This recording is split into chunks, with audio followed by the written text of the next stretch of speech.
Hi and welcome to another story, and today we have part 6 of The Parent Agency by David Baddiel, continuing from page 218. "Okay," said Big Cole, "what I want from you, Bazza, is for you to stay in the hole, lying deep, holding up the ball when you need to, but in a free roll right at the tip of the diamond, and we'll stick with the zonal marking 1-3-2-3-1 formation, okay? Although obviously I'd want you to track back when we go man to man." "Right," said Barry, nodding. He shouldn't really have been nodding, as although Barry knew a lot about football, he had no idea what Big Cole was talking about. Big Cole was the manager of the United Kiddom team. He looked like a fatter and bolder version of Jonty Peevish. He wore a big blue puffer jacket with the initials BC on it. They were in the home changing room at Wobbly Stadium, and Barry was doing up his boots. He was very, very excited.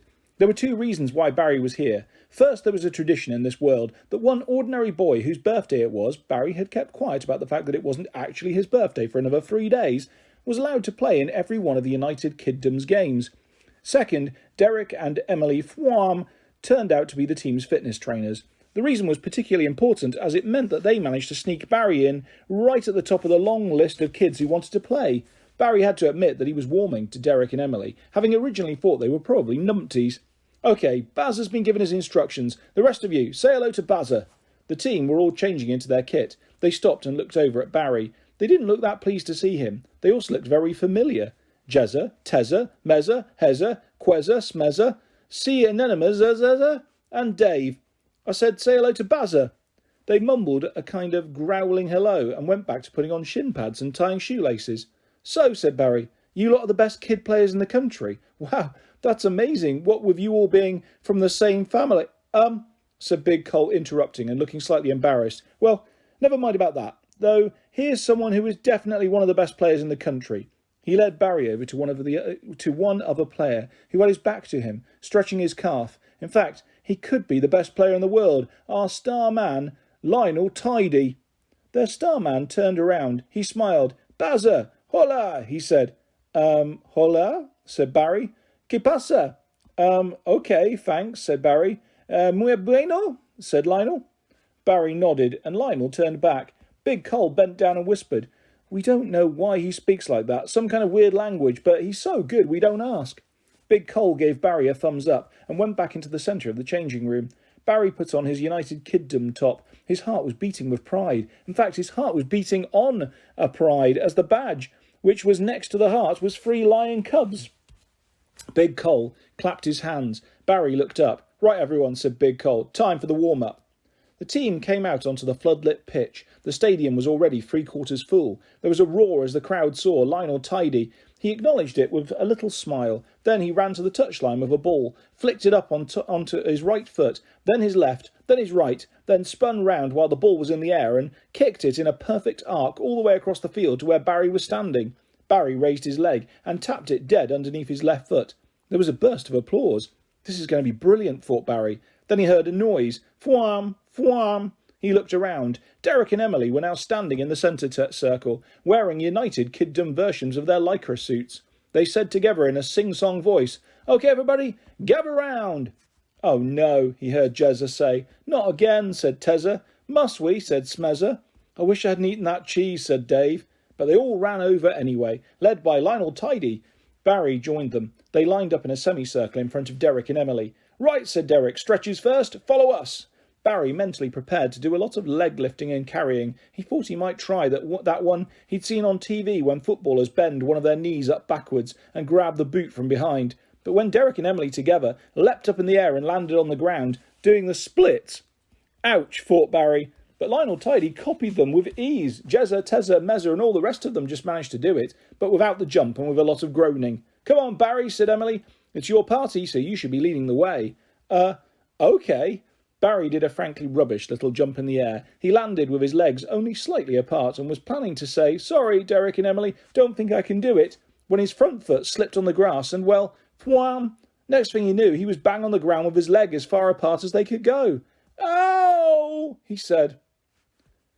Chapter 4. "That's brilliant, Barry. Fantastic," said Derek. "Best splits I've seen in a long time." "Ow!" said Barry. "Are you all right, Barry?" said Emily. "Ow!" he said. "Breathe, Barry. Remember to breathe." "I don't think he can, Derek." "What? Quick, the Gruben Schnitzel manoeuvre. Of course, Grubenschnitzel to the rescue. Suddenly, Derek had lifted Barry up under the arms and turned him upside down. Hey, I can breathe. Just banged my... Derek slapped him on the back again and again. Ow, ow, ow, said Barry. That's right, get those lungs working again, said Derek. He turned him back the right way up. OK, said Emily. Said Barry. It was the only word he could manage. Good. Now, everyone, back to the warm-up. Sprint to the goalposts. The other players all started off. Barry didn't. He was still trying to recover from both the splits and the Grubenschnitzel manoeuvre. Come on, Barry, we'll help you catch up, said Derek. He and Emily grabbed hold of Barry's arms and started running. Barry couldn't help but go with them. The foams were so fast, it felt like being on the fastest treadmill ever. Barry had to move his still aching legs as fast as they would go to stop just being dragged along the wobbly turf. They ran him all the way to the United Kiddom goal, which was a long way. It might be kids' football, but it was still a full-size grown-up pitch, and then back to the centre circle. They stopped there. Barry couldn't breathe. He thought that must be the end of the warm-up.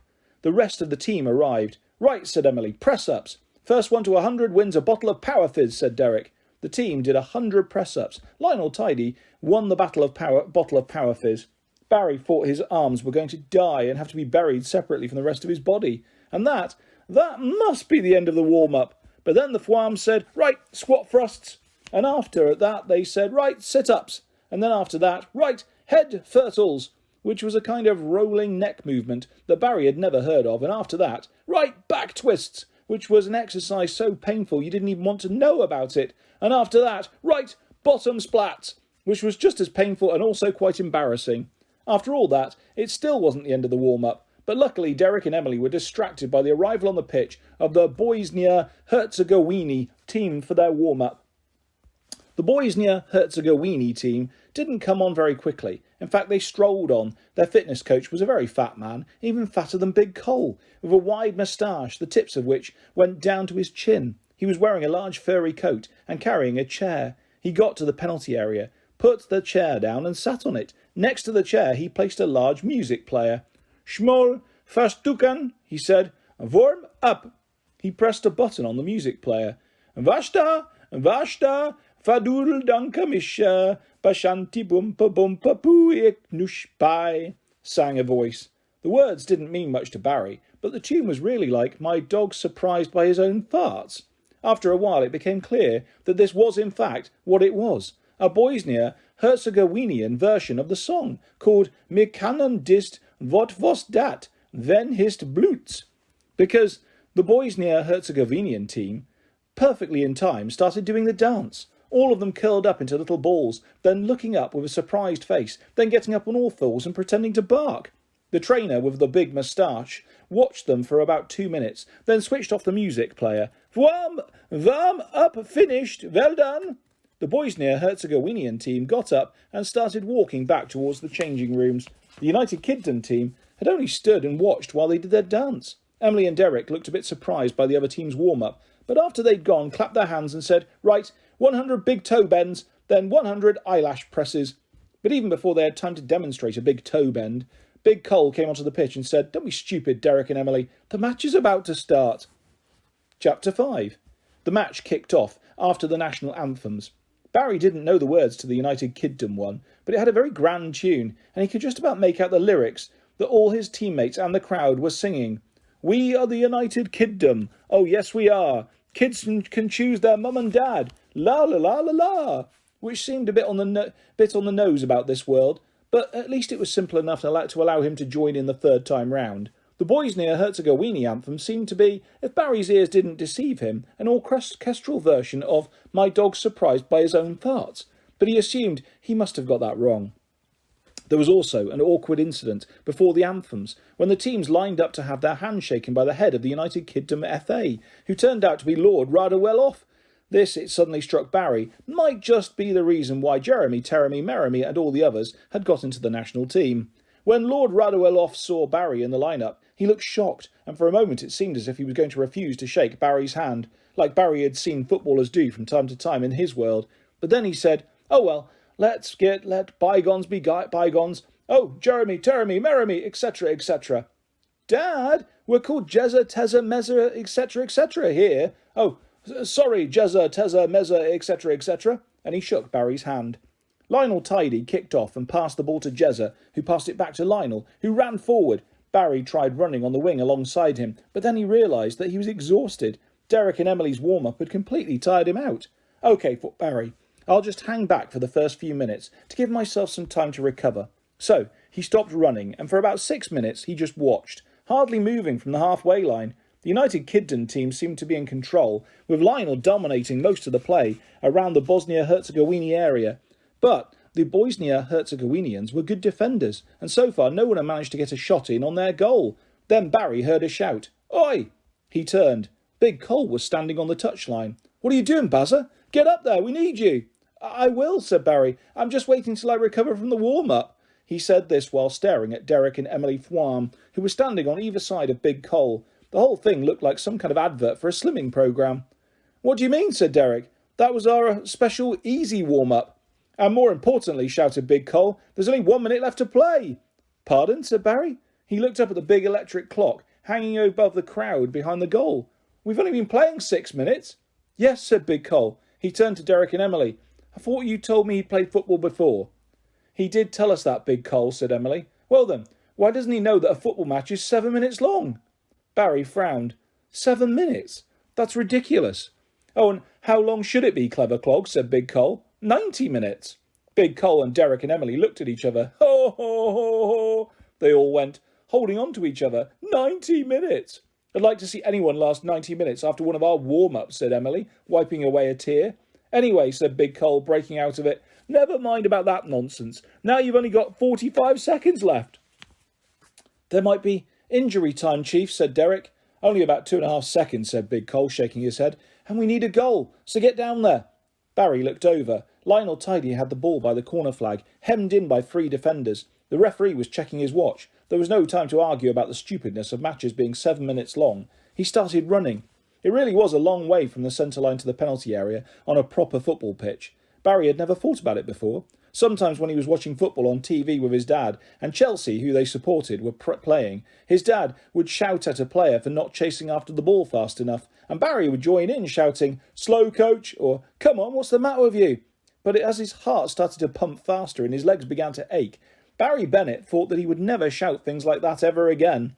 In fact, he reckoned he might shout, "Well done for getting there at all," whatever speed they were running at. Lionel Tidy still seemed a long way away, and the clock was ticking down. Eventually, Barry was within calling range of the United Kingdom's great star. "Lionel!" he shouted. He wasn't sure Lionel could hear, as Barry was on the penalty spot, and Lionel had only come in a little way from the touchline, still closely marked. Also, Barry was so tired by now, his voice came out as a tiny breathless squeak. But Lionel looked up. Barry shouted again. "On my head," he said. "Cross it!" Squeak, squeak, squeak was how his own voice sounded to Barry. Too quiet. There was no chance Lionel could make out what he was saying. He glanced up. The clock said 6:43, which meant there were 17 seconds left. "Tidy, can you knock it?" "Can you not knock it?" shouted Barry as loud as he could. He jumped up and down to try and make his intentions clearer, and also to make himself seen above the heads of the Bosnia-Herzegovinian defenders, which made him even more tired. He didn't know when he'd ever felt so tired.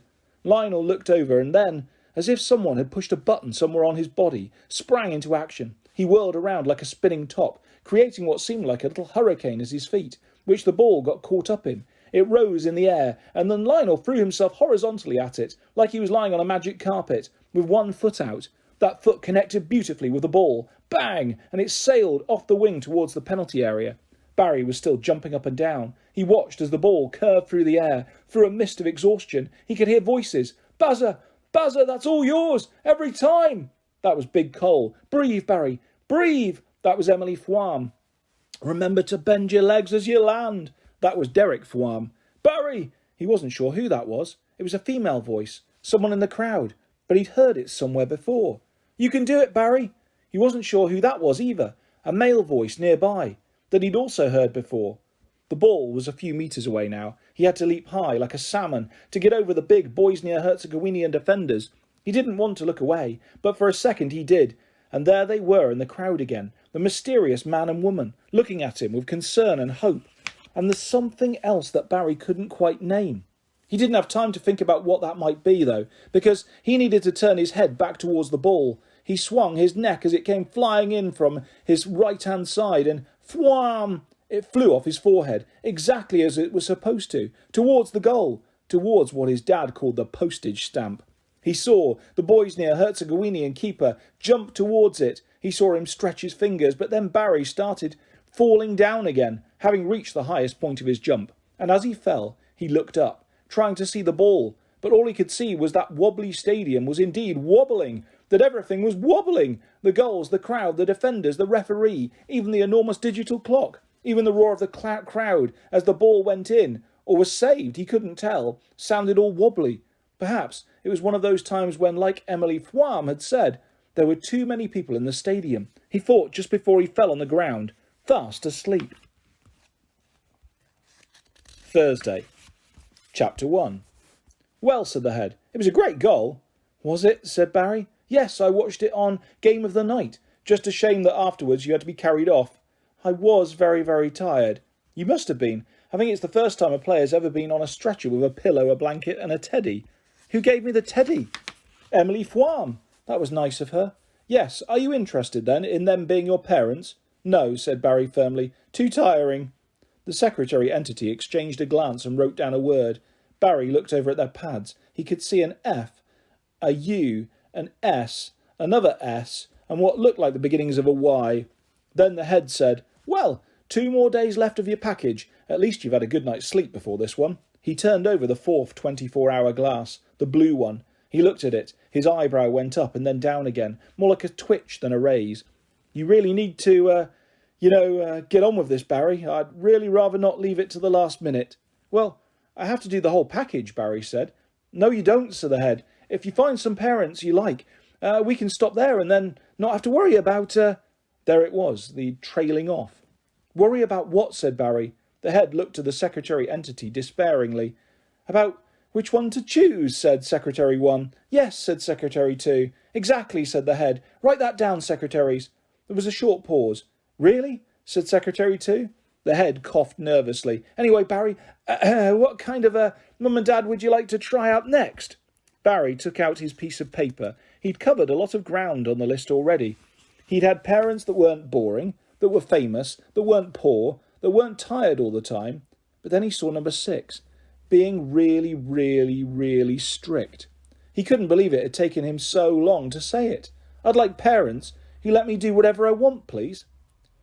What happened after Barry said this wasn't quite the same as usual. The head found some parents quickly, but they didn't appear quickly. In fact, they didn't come and pick Barry up at all. They just sent a message saying that he could arrive at their house whenever he wanted.